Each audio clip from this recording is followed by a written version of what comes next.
program. We just played some ads because we're just sorting out a technical issue on so that we can stream properly, so you can hear us properly. So still bear with us a little bit. We should sort it out very soon. Apologies for that. So just to remind you, this is the spiritual discussion program from 6 p.m. to 8 p.m. The aim of the show is to introduce you to the spiritual knowledge in the light of truth, the Grail message by Abdrushin. And the topic we are having tonight is, when is it right to ask for help? And you can join in the discussion when we are back online. The number to contact us, the UK number, is 079 444 31366. You can call, text or use WhatsApp. And if you're outside of UK, it is 0044 79 444 31366. Again, you can call, text or use WhatsApp. Gone. Okay. Okay. Gregory, can you hear me? No. Okay. Where is he? Yes, I can hear you. Okay. I think we are ready to go. So we should start. In fact, I will just continue. So, Gregory, when you were answering the last question about the spiritual help. Go on. Yes, when the need is greatest, and the help is nearest to you, and so you should really ask for help. You said when there is a real need, not. But then, Gregory, that sounds to me that the only time you should ask for help is when there's like an emergency, when there's something seriously, you're in trouble. But surely, we need help in other ways as well. I don't want to say on a day-to-day basis necessarily, but if you want to learn something or if you want to find out about something and you don't know that, you will go and, let's say, either go to some, study something, or you go and ask someone for help on that. So would that not be classified as asking for help, like an important need to ask for help, and not necessarily urgent? Well, the word urgency was introduced by many, that you move away from your comfort zone to ask for something means that the need is there. Were the need not there, you would not leave your comfort zone to ask. Therefore, it means that when the need is there, or when the need is greatest, then one may ask for help. What one may also realize is that in many occasions, we may not intellectually know that we may not know that the need is there. If, however, we use our intuition or we listen to the gentle urging of one's intuition, then help will become a matter of course. For what is of paramount importance is to ensure that the soil through which that help will manifest, that soil is prepared. And and the soil is always prepared when you start making movements or getting into activities, now realizing that you yourself are incapable of producing the solution of that which you need. That is when help is generally asked for. Some people may say it's emergency, some people will say this is a matter of course. But there are always conditions. Thank you for that, Gregory. Now, I want to look at helping a fellow human being, because right now we are talking about ourselves. And let's say there's a saying: a friend indeed is a friend indeed. A friend in need is a friend indeed. Hello? Yep. Oh, can you hear me, Gregory? Hello? Yeah. Oh, I could hear you. I can hear you. Hello? Right. Hello? I can hear you, Gregory, but it looks like you can't hear me. Hello, I Gregory? can hear you now. You can I hear can me? hear you now. Okay. Okay, I didn't realize it was coming back again. Okay, so my question, I was saying that there's a saying, a friend in need is a friend indeed. Up till now we were talking about help for ourselves, you could say, as an individual person. But now, if I want to look at our fellow human beings, where we can help each other, and so on. So I want to look at that, actually. And in this case, I want to look at the type of help, really. Because, let's say somebody can come to us in a, let's say, I was going to use money, but it doesn't sound really something important in some sense sometimes. But yes, let's say something happens at someone's home. There's an emergency, like a flood hit something, and then like plumbing goes wrong, and then there's a little flooding there, and that is a friend of ours or some relative of ours, and they ask for help, and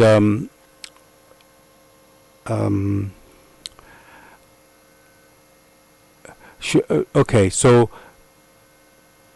what I want to say is the type of help. Do we help people like in need when we know somebody can really? It's like I'm sorry, I'm thinking about the question before I put it to you. So let me just clear that in my own mind. So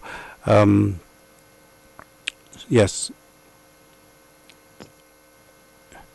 that is the type of help. Should it be where a person can help himself? We should. Hello? Yeah, can you hear me, Gregory?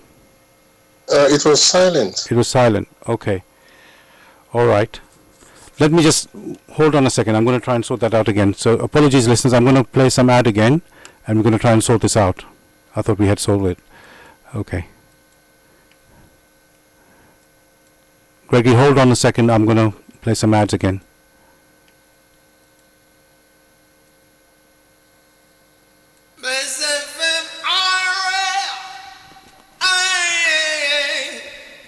Cigarette smoking in my room. Yeah. I still want Marley. Bless FM radio, play good tune. This is called the cancer bush. Oh, I've heard of this. The cancer bush. It is from nature that diseases arise, and from nature comes the cure. Dr. Paracelsus. Cancer bush, the hidden herb that supports and treats cancer patients, is brought to you by Mother Nature's traditional herbal remedies. Cancer bush is the miracle herb and can also treat these following conditions: cancer, chronic fatigue, depression, diabetes type 2, piles, hot flushes, gonorrhea, syphilis, hemorrhoids, chlamydia, rheumatoid arthritis, tuberculosis, HIV/AIDS, mental stress, lupus influenza, swine flu, and more. To find out more, and if you or a loved one are suffering from the following conditions, please head over to our website on www.cancerbush.org.uk. If you'd like to email us, please email at info@cancerbush.org.uk. Okay. Gregory, can you hear me now? That's 0208 Hello, Gregory. 4870 or 07943 144 544. Gregory, can you hear me? Yes, of course. Okay, Gregory. Just say something, Gregory, yourself. Okay. I can hear you. You can hear me. Is that was it when you could hear me? It was clear without any fading? Yes. Yeah, cool. Okay, it looks like okay. Hopefully we've sorted it now. All right. Okay, listeners. Hopefully you can hear me loud and clear now, and Gregory as well. Right. So, okay, I'm going to, dear listener, the topic for tonight, Ilash. Yep, Gregory, just to double check, you can hear me again? Just want to check? Of course we you can hear me clearly. Yeah, we're just testing a few things to make sure it's all working now. Okay. Okay, listeners, we're definitely back now, so hopefully you can hear us loud and clear, including Gregory. So, dear listeners, the topic, the show is Spiritual Discussion Program on Bless Radio. The aim is to introduce you to the spiritual knowledge in the light of truth, the Grail message by Abdushin. And the topic we're discussing tonight is, when is it right to ask for help? When is it right to ask for help? And you can join in the discussion with any question or comments. The number to contact us in UK, it is 079 444 31366. You can call, text or use WhatsApp. And if you're outside of UK, it is 0044 79 444 31366. Again, you can call, text or use WhatsApp. Greg, I'm going to talk about a specific example recently, which I experienced, you can say. Basically, I visited a friend over the weekend, and they said, could you help a neighbor, an elderly neighbor, who wants to throw away a sofa? And basically, I was very willing to do that. But it made me think a little bit. When I went to go there, I met the elderly gentleman there. In fact, two of us were needed to actually throw that sofa away. And obviously it was heavy for the elderly man who's living alone to carry that out himself. But it made me think about a bit when I met the man that basically, people have pride and they don't want to ask for help when they actually do need help. And I know, again, this is not something urgent or, let's say, very important, but it is a need. There is a need there. When you get old, you can't do things as well as you could do when you're young, or even maybe when you get old, maybe people don't see, you're not living with a family, you're on your own, and you can't do so many things on your own. So here, I would say my friend, I don't know the exact way this happened, but I think my friend must have got to know that neighbor and realized that they need help, and they decided, okay, we can do this for you. So what I want to ask you in this context, Gregory, is should, when you need help, should you say ask for it, like I'm talking about with the fellow human beings now, not from some spiritual context directly at this moment, but it could apply there as well. So the point is, when we need something, should we, and we don't know people around that can help immediately, should we have the courage to ask others, let's say a neighbor who you may be not so closely knowing them, and should we just say something, or should we just keep it to ourselves? And in this context, like I say, in an elderly a person who's an elderly person who's living alone. It is surprising many times when these contexts are brought in. Help is help. The person who is being helped may not have asked for it in words, in earthly words. That personality may be in a scenario where he or she is unconscious of his or her needs. For instance, you have that someone is a child trying to go across the roads where you have traffic lights. And you can see the child is very boisterous. The child does not ask. He moves in just like that. But in your own sensing, you can already see that that child, unconscious of the realities around it, needs help.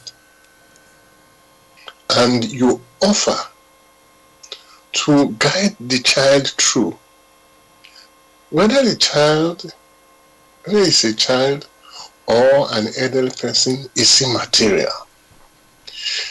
Where the need is there, it is necessary to offer the services that will be of benefit to all. So when you look at the scenario, when Christ said, he was asked the question, and when he says, love your neighbor as yourself, they were not satisfied. They then asked, and who is my neighbor? And he went on in his own very gentle way, calmly, and he gave an example. And he then asked, of these, who is the neighbor? The neighbor offering services that is of benefit. Does the old man have to ask before you offer services? Hello? Yes, yes. Carry on, Gregory, carry on. So it doesn't mean that one have to come asking you Send a message. before you offer your services. Not for nothing is it presented to you to be able to sense intuitively where help, real help, is needed. On many scenarios, those who are to receive of this help are completely unconscious of it. Thank you. Oh, Gregory, you still there? Yes, I am here. Yeah, okay, just, okay, fine, thank you. I just keep getting sort of messages that things are not quite perfect as we're thinking they are. There was apparently some echo going on, but I hope people can still hear us, listeners, and apologies for these issues, but we're just working on them as we find them. Okay, thank you, Gregory, for your answer. So,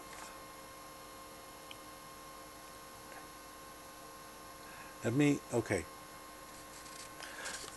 In reference to what you just said, Gregory, because you said some people are not conscious that they need help. And I think, so every situation needs to be weighed, in the context that we are having. So if we are considering an elderly person, who maybe even they have pride, they don't want to ask because they've done things by themselves in the past. They don't want to ask people, yet they do need help. And then there's children who are obviously not able to know that they need help, or just don't even realize that maybe there's a danger in what they're doing. And then we have to intervene as somebody who's, let's say, conscious of what is going on. Now let me talk of another scenario where we're not talking about somebody who's in, let's say, not necessarily in this two situations we meant as a child or as an elderly person, but maybe somebody like I'm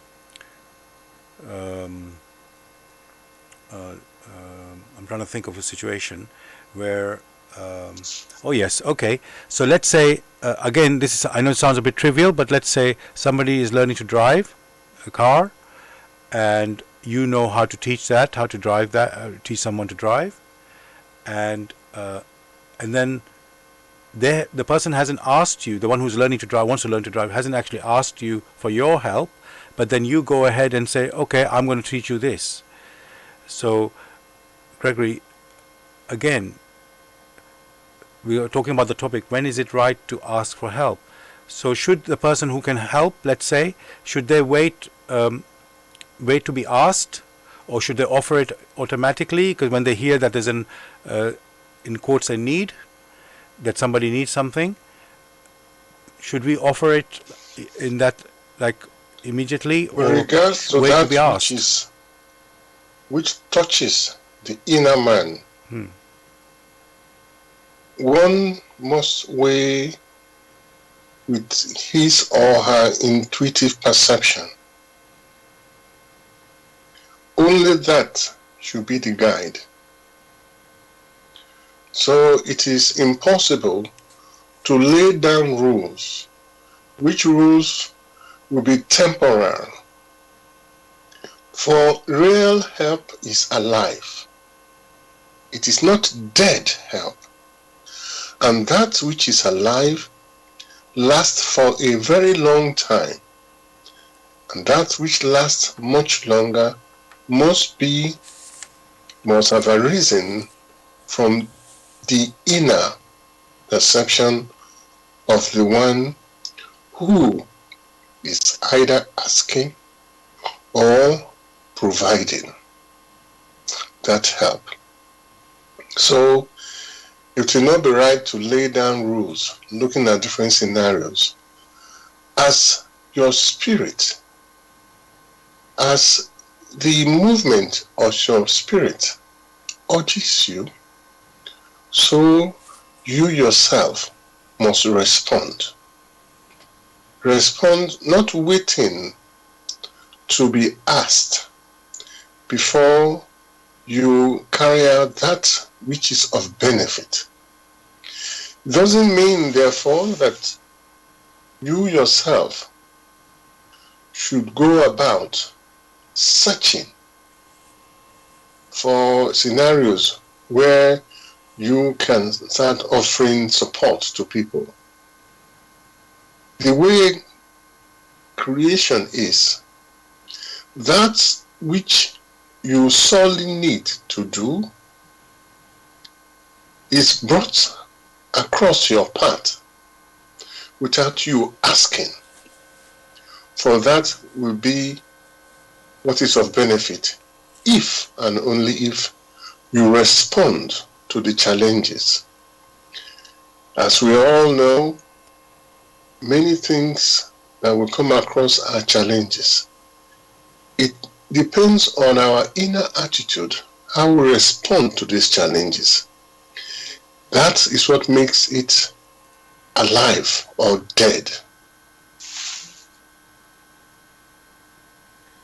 Thank you again, Gregory. I'm just thinking, right now we've been talking about earthly things, and let's say we are in an emergency, and I'm thinking of let's say the Australian bushfire. Sometimes it just moves very fast into another direction, and people, who, although they know there's a fire, it suddenly catches them unawares, or they're just not able to escape so quickly, or they're just caught, let's say, and let's say they pray for help in that situation, and you've said help is there when the need is greatest. Does that mean that always we'll be protected or helped, saved? Let me just use the word rescued. In emergency, if we pray to let me just say to the Almighty, because ultimately the help comes from the Almighty. So my question is, Gregory, when we are in an emergency or let's say in our ultimate need, and we say a prayer for help, then ask for help from the Almighty, would it always be answered? That we would be rescued? Would it always be answered like that? Well, you mentioned that when we are in an emergency and we say a prayer, when you said we say a prayer, is that prayer heartfelt? Like one kept stressing, only that which touches the inner personality, only that is able to activate the laws through which him or her came into creation or came into existence. And therefore, in a scenario like it's been mentioned, the personality is so beaten that it cries out for help. This is heartfelt. The spirit participates in it. However, it is not right when one is asking for assistance or help, how that help is to come about. The person who needs to receive the help, if that cry is heartfelt, like it is, you said, ask and it will be given unto you. If it is heartfelt, that means it is alive. Then the one who presents the possibilities that the questioner or the person who asks has an overview. Therefore, the ways in which the rescue may come about must be left to him whom now one has realized has a solution. The problem always is that many ask for help. It touches them deep within, but they still remain arrogant, or dictating to him who granted you life how the help must come. That is completely wrong. And if the help does not come in that fashion, many already reject what is then offered. And many a time, before one falls into these scenarios, there must have been warnings and warnings and warnings. But man, in his or her arrogance, ignores this warning, considering that it is wise enough to understand the mechanism of nature. But before long, he or she finds out that he knows nothing. And even when it cries out, it's only an intellectual cry, wanting to be relieved of the scenario through which it itself has contributed and also partially precipitated. In spite of all the intuitive warnings and guidance which has been placed before it.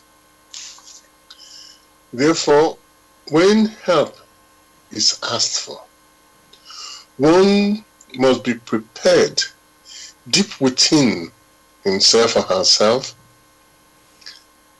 and ensure that the soil is ripe. And how the help will come, he or she is unsure, but should be open. Should be open such that when the help comes, it is able to recognize that this is the help that he or she has asked for. For many times, when the help arrives, many weaken and turn away. Thank you for that answer, Gregory. I think you've given a wider picture which is needed really to appreciate, how help actually is given. So thank you for that. Dear listeners, this is Bless Radio. It's the Tuesday night spiritual discussion program. Hello? Gregory, can you hear me? Yeah. I can hear you now. Okay, I don't know what happened there. I could hear there was a slight sort of hiccup, if I can use that word, in the kind of communication. But yes, so dear listeners, this is Blessed Radio. It's the Tuesday evening spiritual discussion program from 6 p.m. to 8 p.m. The aim of the show is to introduce you to the spiritual knowledge in the light of truth, the Grail message by Abdrushin. The topic we're discussing tonight is, when is it right to ask for help? When is it right to ask for help? And you can join in the discussion with any questions or comments. The number to contact us here in UK, it is 079 444 313 66. You can call, text or use WhatsApp. And if you're outside of UK, it is 0044 79 444 313 66. Again, you can call, text or use WhatsApp. Now, Gregory, following on from what you said in the last answer, I'm realizing that yes, we ask for help, and there's a way we should ask for help. When if you're going to be, the help is going to actually come. But then, and you also mentioned that there's like a mechanism or a process how things work, and so I think it would be appropriate at this time to address that, because we do need to be conscious about things in life, and at the end of the day, this show is about introducing a spiritual knowledge, so the Grail message here. So I think it would be appropriate now to actually say that it is like our duty and responsibility to discover how this world actually works, how this creation works, and so yes, there's moments you will need help, you need to ask for help, but there's also a way you can live your life where you get the blessings and let's say the beautiful fruit, if I can put it like that, of our, what we sow we shall reap. Like, that's one of the things Jesus said to us, what we sow we shall reap. So we should, I think, Gregory, maybe we should talk about the natural laws which are mentioned in the Grail message, which basically show us how we can, I don't want to say receive help, but how we can work with creation, work in the laws of nature, and work so that we can actually produce things where life actually works for us, rather than where we're having to cry for help and things like that. So, Gregory, could you tell us about the natural laws and yes, about that? Well, you mentioned that we should discuss the natural laws. First, many times when people hear of laws, the picture they have before them are rules, mechanical rules, which mechanical rules run the whole show. They themselves do not consider that which has to rule or condition the processes in life, those things must themselves be lively. That means they are not dead.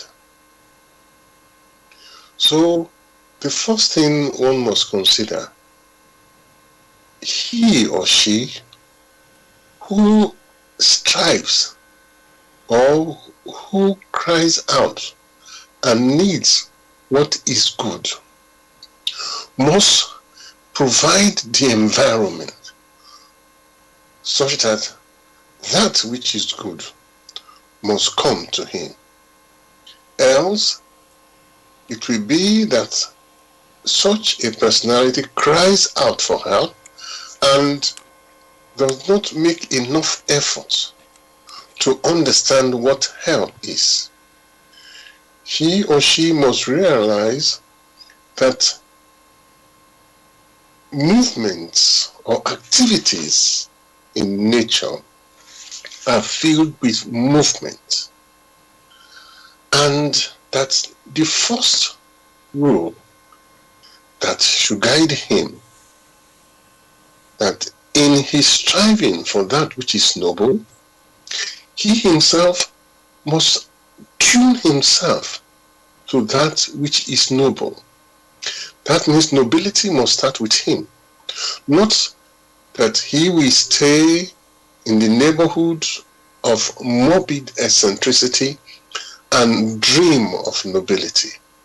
It means that he himself must make the necessary effort. That already tells us what is now being discussed in the work in the light of truth, the grail message, as the law of the attraction of homogeneity. That which is good will only come to you when you yourself strive vigorously for it. It will not come if you only talk about it and deep within you are filled with hatred. Therefore, one can see that one is like a center of decision. You decide that which should come to you intuitively. Again, you will find that in the activities in nature, there is so much movement that when you sow a seed, the seed does not just remain there. It's as if it goes through stages of development. And at the peak, it will bring forth fruit of a similar kind. So there is that scenario where you put in, and on the long run, a cycle, what one may refer to as a reciprocity, comes in. It is that reciprocity that moves creation, that energizes activities in nature. So it's not that you sow a seed and you fold your hands. Being alive means that one's intuition is able to perceive these processes, which main process we may refer to as that of reciprocity. So you find that in nature itself, it is dynamic, it is alive. A third mention is that of how heavy are things. Of course, that which is lighter rises, and that which is denser, because it has cooled down, sinks. This is observed here on earth as a process of gravitation. In a similar sense, there is a spiritual gravitation. When you do that which is noble and helpful to others, you feel much light. It's as if you have severed a thread which holds you down. Whereas when you do that which is ignoble, you feel heavy and weighed down. That which is being sensed deep within is that of the manifestation of the law of gravitation. So these three very simple laws form the base or the cornerstone of all activities in nature, of all activities of those that have come into nature. Not only nature, one may also say creation in a wider sense. These three laws, the law of the attraction of homogeneity, the law of reciprocal activity, or the laws of gravitation, they form the basis through which activities are conditioned. But we ourselves, as creatures in creation, also participate in this. So you cannot expect of the law and to manifest in itself, and you are not part of it. For you yourself must have initiated an activity, which activity now becomes a thread, which thread is connected to you. For having initiated that activity, it's like you need to experience it to the full. So it returns in reciprocity, in time. In fact, this reciprocity defines what time is. When one is clear within oneself, then you find things are much clearer, and each one is able to find their way through life consciously. Thank you, Gregory, for explaining or describing the natural laws. And I want to look at another thing as well, which is prayer. When we start any activity, because yes, you said there are the natural laws and we need to be not only aware of them and work with them, but so it's like you have to be tuned into them. And then, so I'm thinking also about prayer. When we begin any activity, there are, let's say in the religious circles, you find prayers for just when you leave the home, when you're eating, and of course there's a prayer for worship and thanksgiving, and many people give prayers of, well, maybe mostly it's for their welfare. I would say mostly it's earthly welfare. People make requests for that. So is that also, would you say prayer is also essential to, before you start an activity, to say a prayer, and, so that you get a blessing and, let's say, guidance, before you start something? Actually, if a personality is fully alive, that means one's intuition is allowed into every scenario, in sowing and reaping, then there will be no need for continuous babbling of words, which words do not sink into the human spirit. They become empty phrases and a complete waste of time. For one who is bold enough, always observing the laws through which it came into existence, that is a prayer in itself. A prayer without words. What you were referring to correctly is a prayer with words, which words tend to weigh down the deep perception where movement is more vibrant. So, if one needs to move to do that which is right, he must be himself alive, always striving for nobleness. Then many a thing will come his path, will challenge him to express that which has been placed before him.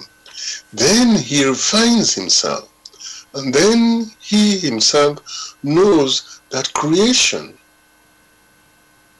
is for those who are alive.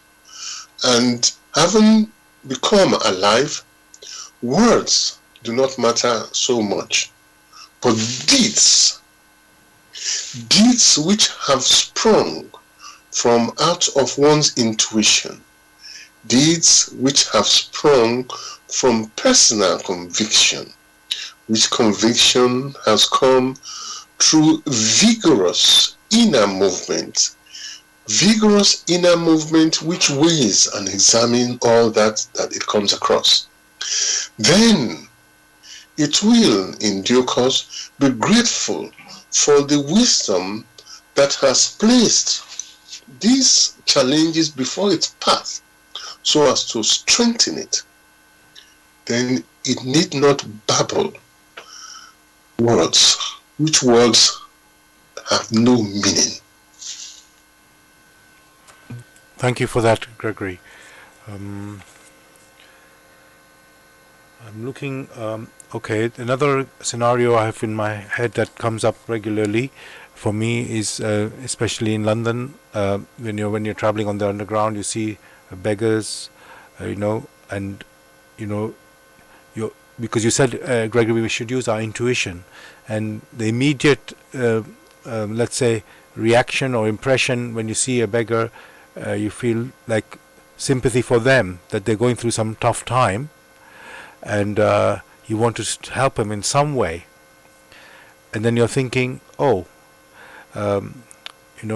I give them money? Should I get them a sandwich? Or, what can I do to really help them? Because, Gregory, there's a saying, teach a man to fish, and then he can fish for life, And if I just give, let's say, a beggar just a couple of pounds, let's say, that will just feed him, well, if you can use the word feed him, it might help him for a little moment, but it won't really help him like in the long term. And so I'm always in this dilemma, whether, what shall I do in this situation? Because then I also think, well, this person, not that I'm trying to look down on the person, but I'm thinking this person has got into this situation and somehow he must help himself, because otherwise, it'll anybody you see like that will think, I've got to help this. Every time I see such a person, I must help them. And so I'm always in this dilemma thinking, should I help them with a few pounds? That's not really helping them like a long term. That's just something maybe they fill their mouth with right now.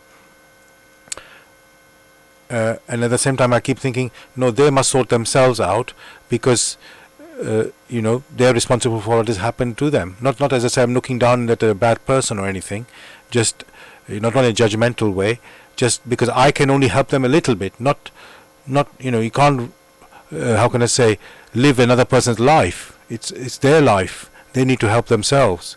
So my question there, Gregory, is when you specifically with these beggars,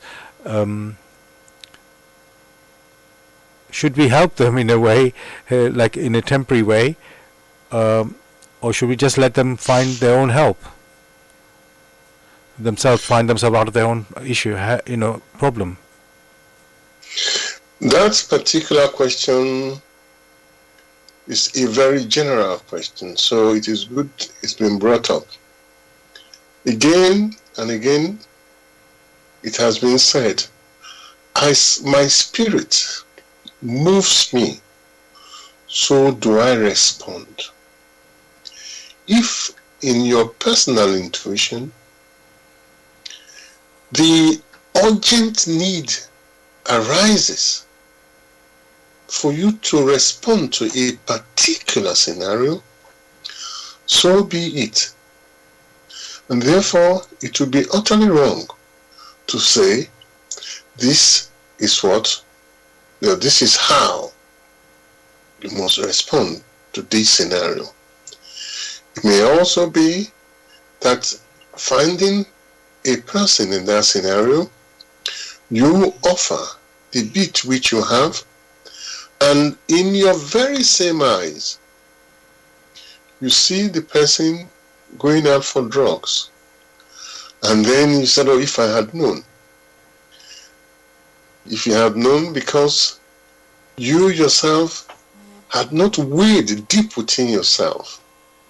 You were responding externally. Experiences haven't struck you in such a way that you are able to differentiate that which is genuine and that which is not.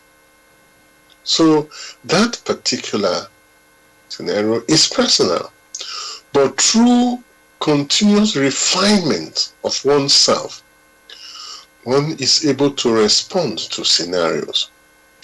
And only those scenarios which you are able to respond to in more of an intuitive way will approach you so that you will know what to do. And you yourself will be glad that you haven't wasted the resources. However, that does not mean that any scenario you come across, you just walk away. You yourself must make that judgment. No one can make that judgment for you. Thank you for that. I'm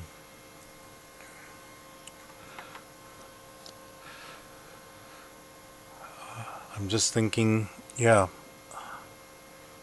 because not to continue too much more, but just, you have an affinity with the other human beings, just a fellow feeling of a human being. If you were in that situation, what would you do?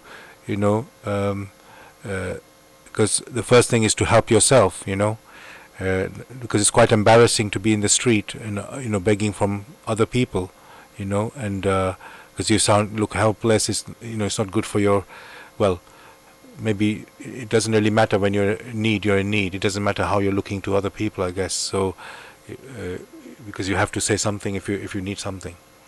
Okay, I'll just leave it like that at the moment. For that.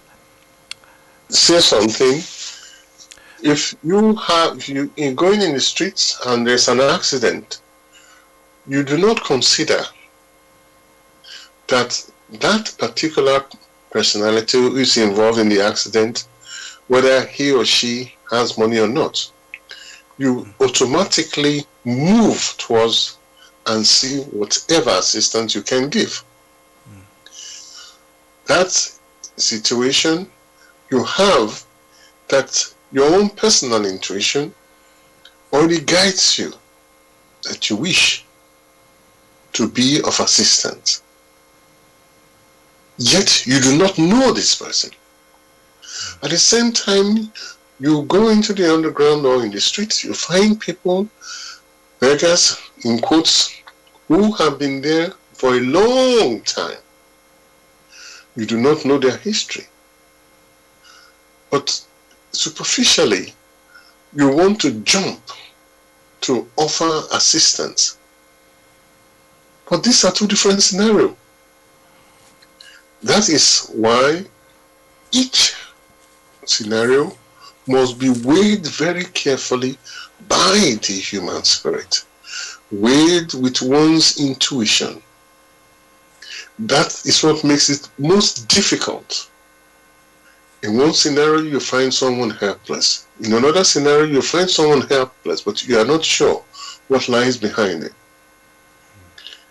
In both scenarios, you can jump in, but only through experience, through many involvement, do you come to through one's finer intuition, are you able to make a judgment which will be beneficial to you and to the other person whom you yourself wish to help. And never forget, not all help, no matter how you've offered it, it's helpful to the person who cries out for help. For many, they may be left in that scenario until they come out of it. For no sooner have you offered the help, you will then see the response or the reaction where they get into scenarios which shouldn't be because these things are very well calculated, knowing fully well that many are prepared to jump to help. And there are many who then collect the necessary resources that have been passed on to them for some other thing. So each personality must be doubly watchful. Thank you again, Gregory, for that. And you've led me to think of another scenario now. Let's say, which happens a lot, I would say, people, let's say from the West, let's say they come from a country, I'm going to put this in quotes, let's say a poorer country, third world or something, or they're working here in the West, let's say, and earning good money, and then they send some money, in quotes, home to people, their relatives, let's say, back in the poor country. Now, because of this bad economic situation in that country, people don't have jobs, and it's a struggle for them. So this money, let's say monthly payment, is to feed them and clothe them and so on, just the basics, let's say. However, and this goes on every month. Let's say that you get a salary here in UK or West, and then you pay a certain amount. I don't use a donation, but you give it to help somebody, like a family member, let's say, in this poor country. Now, what happens after some time? These people get in the poor country, so now are getting used to it, and it's like an expectation without them having to do much effort for it. And so, rather than, let's say, making use of the money for just they're using it only for basic needs, but they're not really moving themselves forward to grow themselves, to give them opportunity to move forward in their life. So that I was going to use the word help, but I'm not quite sure it is help. When this happens, Gregory, when a person from, let's say, from a better off place gives the money to somebody to help in the not so well off place in a regular manner, there's this risk where the person receiving doesn't really make use of it properly, or does not use it to develop themselves, and they just become dependent. And even I would say sometimes not dependent, just like there's an expectation that this is how it's going to be, So again, Gregory, looking at the question of when is it right to help someone, should we put some conditions when we give the money, to somebody like that, to make sure the money is given in a beneficial way? Because that's what we say, everything here, the idea is to have a benefit. So what can we do, Gregory, when we give something like that, money to, let's somebody, even say close person, that we know, how can we help them, really help them, let's say like that? In the first case, it is assumed that in many scenarios, money has to be thrown into it. One thing should be clear to everyone. Governments created money or formed money. The Lord Almighty did not create money or currency as we have it. Therefore, the experiences which need to awaken the human spirit is what really counts. For many, they themselves need to go through such experiences as to make them awake before it is too late. Therefore, sometimes joy helps to awaken, so also is sorrow. In our own personal judgment, one should not be in a hurry to always see things and jump in with all sorts, thinking one is helping, not knowing that one is contributing to many people's personal indolence. As you yourself rightly know, only that which a person has been striving for becomes useful for it.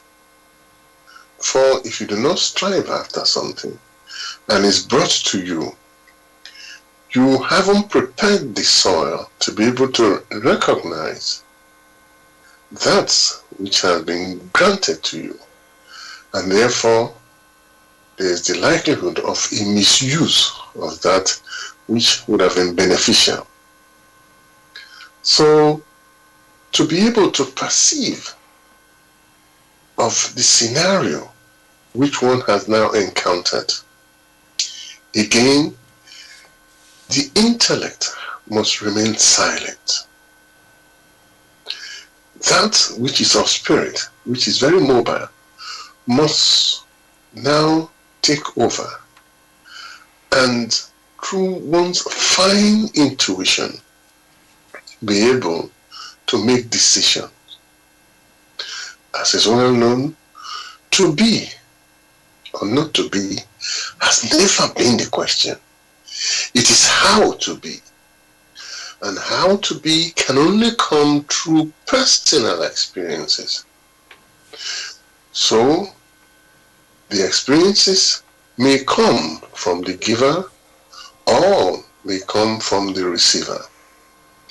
One should not imagine that providing help for others can be so easy. It is always a challenge.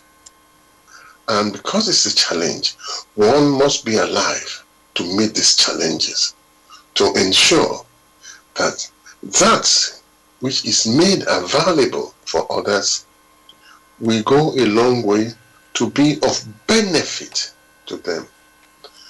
Not all the help which is offered to others is of benefit to them. Thank you again, Gregory, for that answer. Dear listeners, you're listening to Bless Radio.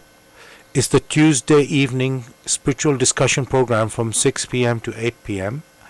The aim of the show is to introduce you to the spiritual knowledge in the light of truth, the Grail message by Abdul.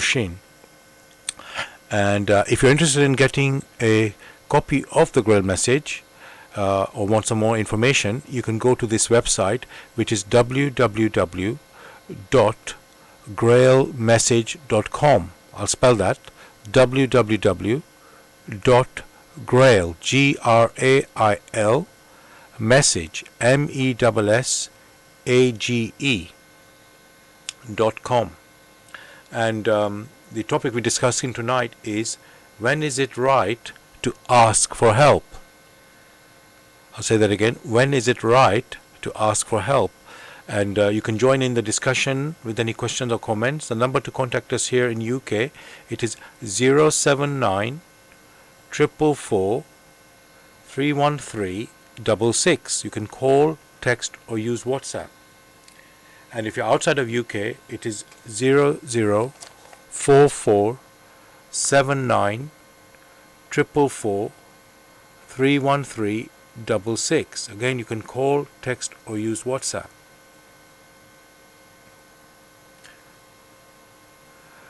So,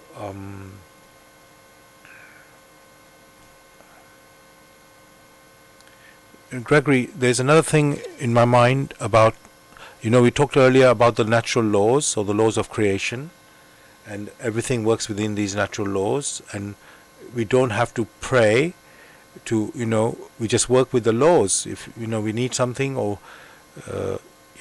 just to live, whatever we do, we just work with these natural laws. And so there's not really a need for prayer when we work with the laws. But Gregory, does that mean we are now forgetting about the Almighty, the Creator?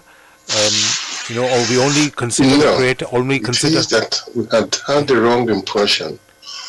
Working with the laws of nature or the laws of creation, that is prayer.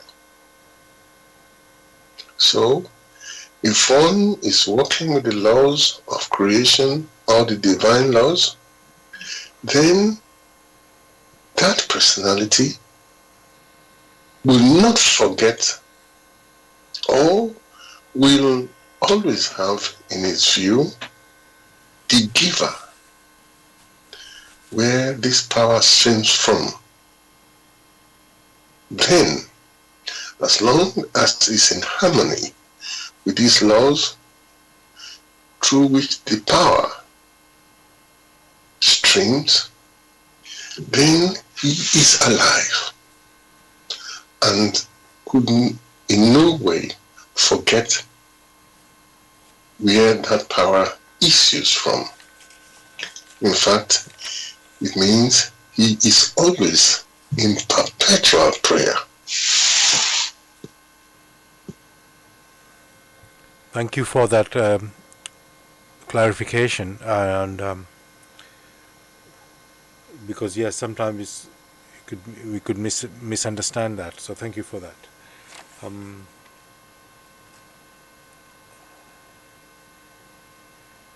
Now, the other thing I want to say is, Gregory, we talked about the laws and being the thing is, and you mentioned about using the intuition. And the other thing is, Hello? Yes, can you hear me, Gregory? Hello? Hello? Yeah. Yeah, go. Gregory, you can hear me. Okay, good. So you mentioned about the laws. You mentioned about being conscious. Being conscious, being aware of life, how it works, and what I was going to look at now is, I'm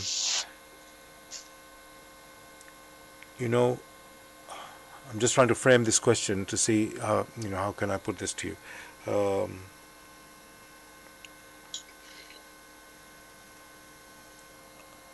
Yes, you mentioned about intuition as well, using our intuition in every matter that we have to deal with. So I just want to look at that now. Sometimes we have thoughts, we have our wishes and so on, and then there's also the intuition. And I want to just go into that to make it clear. How do we know that there's, when it's our intuition talking? How do we know when it's our imagination talking, or some thoughts that just come into our head? Is there a way to distinguish? Yes, because you said, let's say we're talking about a beggar, for example. I want to help this beggar. It's just that you have I'm going to say almost instinctive reaction that, oh, there's somebody there. You just come in front of you, and you have an instinct. I'm going to put the word instinctive reaction, where, okay, this person is in need, and I think I should help this person. And you have said we must use our intuition, in this any matter that we're looking at. So how do we know that it is intuition that they were talking to us, or maybe imagination, or some other thing that is acting? How can we distinguish that it is really intuition? Again, thanks for this particular question, which keeps coming up in different forms. To understand it very carefully, one must understand that we, the inner core of I, of you, is of spirit. And in its vibration, it sends signals, it sends a wave of power. That wave of power is supposed to be used for the benefit of him or her who has sent it, and is able to see beyond the earthly conceptions of space and time. That means it goes deeper. The problem has always been that on this other hand, is that of the human intellect. the human intellect is so involved in many activities such that there is so much noise. This noise tends to cloud out the strong impressions of the spirit. And therefore, one, from the intellectual point of view, wants to act the way it sees it immediately, whereas it is supposed to remain calm to be able to see the overall scenario. So how should one act? Every intuitive perception forms a picture in the back brain, and that picture is so strong that if the intellect is quiet, is able to perceive it. But no, it is not quiet. If you do not practice, if you don't have enough practice about these things, then you will not know.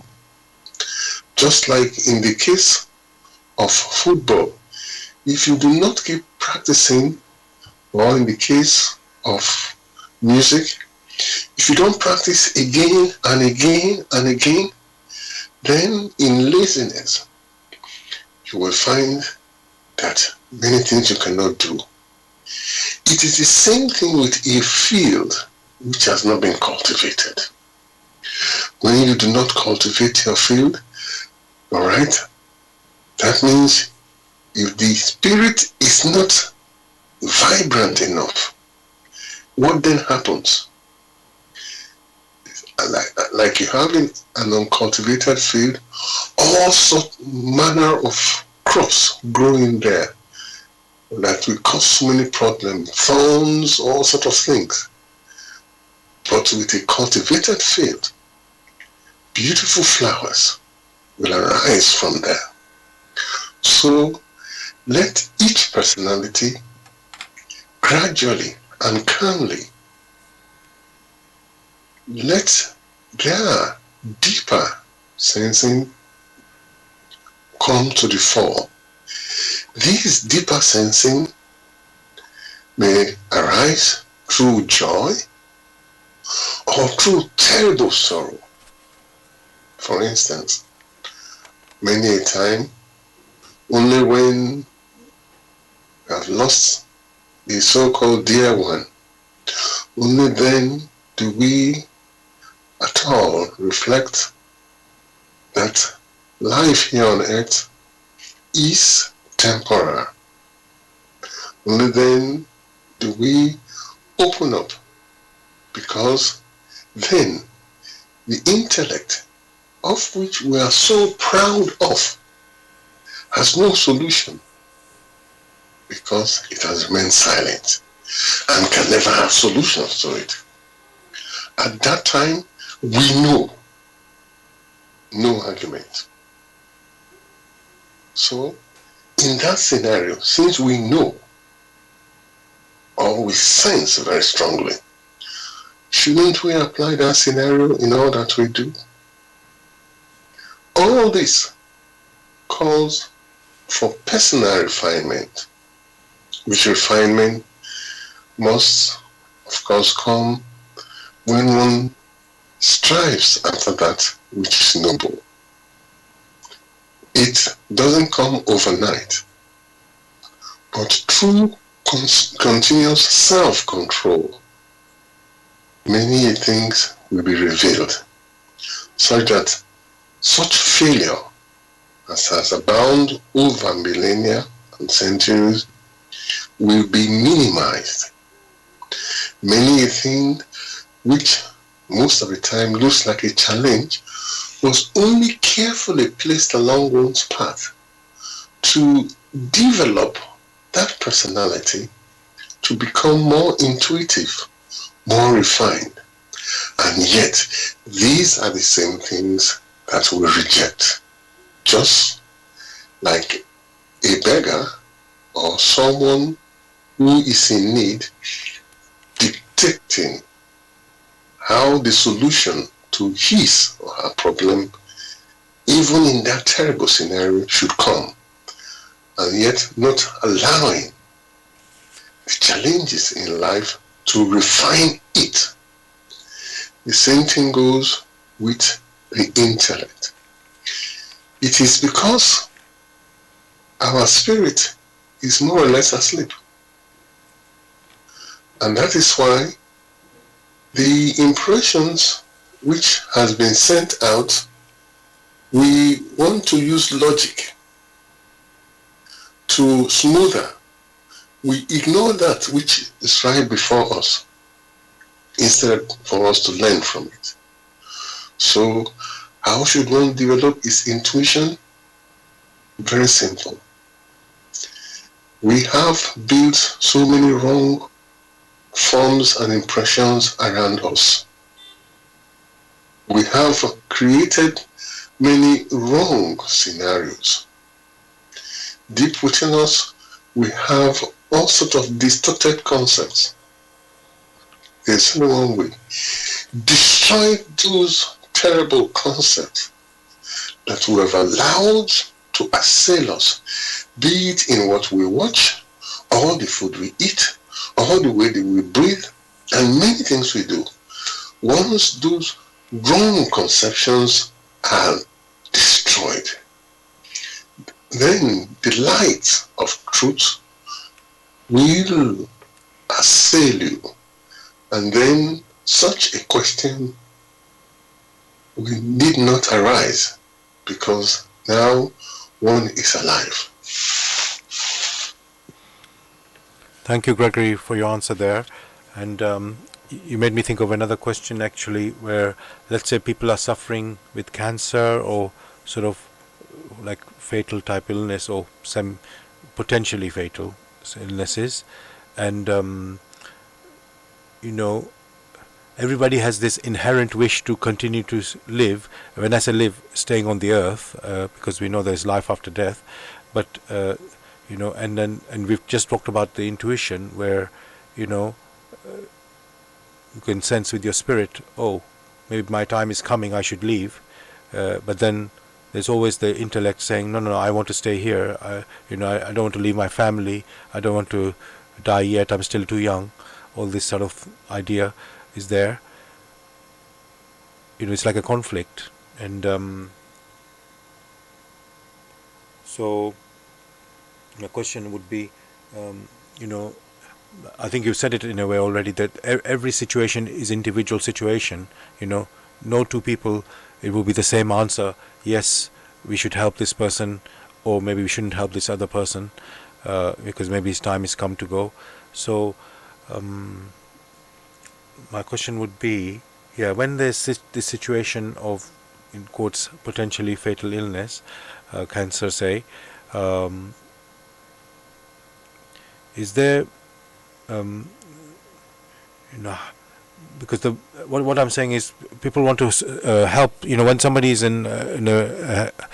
having a bad health or something, the automatic thing is that you want to recover from that situation. You don't want to sort of die, in quotes, die, which is of course the physical death I'm talking about. So should we, in such scenario, should we always try to help first to keep them on the earth? Do their best to keep them here, so that they can have the maximum experience on the earth? Or should we say, oh, maybe it's better for them to move on and experience in the beyond? How can you make up real, in such scenarios, work out what should be happening? Because somebody's in pain, and maybe it's better they should leave and go in the beyond, or maybe there's something while being on the earth, they can still get some, let's say, growing experience, something they can, some challenging experience can grow them into, become more patient or something. There might be a good lesson for them to be staying a little bit longer here. Maybe it still can't be cured, but there might be something beneficial for them to stay here. Well, these are ruminations of the earthly intellect, which ruminations only have arisen due to short-sightedness of the wisdom, or the short-sightedness of the wisdom that governs nature or governs creation. Each scenario, like we mentioned, prompts many to respond. Their response are intrinsic. Intrinsic in the sense depends on their inner attitude and maturity. The more matured a human spirit is, the more open it's likely to be. Being so open, healing rays will assail it. And if it needs to stay here much longer, that is determined through how it responds to these healing rays. We should never forget that what is assailing us now, the root lies far back in the past. So it depends on how we have prepared the soil within us to be able to respond to these returns which have now arrived. Many returns, when they arrive, if we have the right attitude, instead of bringing joy, we bring many a sorrow. Or, that's a strong flips it. Many returns, instead of bringing sorrow, depending on how we respond to it, we now bring joy. You have the scenarios of symbolism. That which would have struck a person so severely, through their inner attitude of support, not only to himself, but to all other creatures in creation, is able to prepare itself such that when the returns come, they will push him or her higher and not make it sink. And many times it's only when one has gone through this, in quotes, severe radiation, where you now find that you don't have an answer to it. Only then will the human spirit open up. Only then will it remember that there is the source of this power. Whereas previously, because it has no health needs and had enough funds in his pocket, he did whatever it wanted. Now, the returns have arrived, which returns it had once given rise to, had once initiated. All of a sudden, overnight, he or she now knows that the Lord Almighty gives. You ask yourself, where is the personal conviction? No sooner has this help been granted, it goes back to its initial state. So, not all help is of benefit. The best one may do is to continue to send good thoughts. For many, they themselves, through their inner attitude, will have to reap in abundance that which they once initiated. That does not mean that the person who is observing should remain silent, but first must learn the necessary lesson. Above all, whatever experiences one might have gone through, which were severe and not beneficial, though personal, should also guide that personality never ever to alter, to initiate scenarios which will not be beneficial to his fellow creatures who, like him, are striving in creation to achieve self-consciousness. For that is what we have all come here to do. So the need has arisen for watchfulness, alertness of the highest order, alertness in spirit, alertness in body, always doing the best you can. That is really what is meant by to watch and to pray for only that which is of benefit to the spirit, that makes it mature to be able to come to self-consciousness and to return home as a self-conscious spirit is right for it. So whatever challenges has come our path, we ourselves must rise to the challenge and refine our inner attitude. Thank you, Gregory, for that.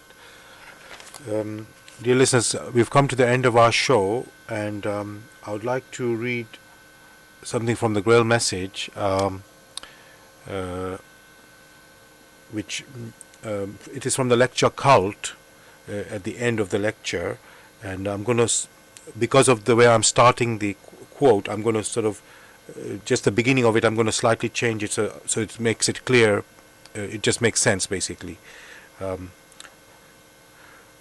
So this is from the lecture Cult, and the first words I'm going to change it to so it makes sense. So it's basically, it says, in the weaving of creation lies the indescribable greatness of God, His love and justice. That is, in His work, which He made over to man and to many other beings as a dwelling place and a home. The time has now come for men to acquire knowledge of it, so that with complete conviction they will come to the recognition of God's activity, which is expressed in His work. Then every earthman will stand quite unshakable here on earth, filled with the most joyful eagerness to work, most gratefully looking up to God, because recognition links him for all time through the knowledge. In order to convey to mankind such knowledge, which gives them a clear and intelligible conviction of the working of God in His justice and love, I have written the work in the light of truth, which leaves no gaps, contains the answer to every question, and clearly shows to mankind how wonderful are the ways in creation that are upheld by many servants of His will.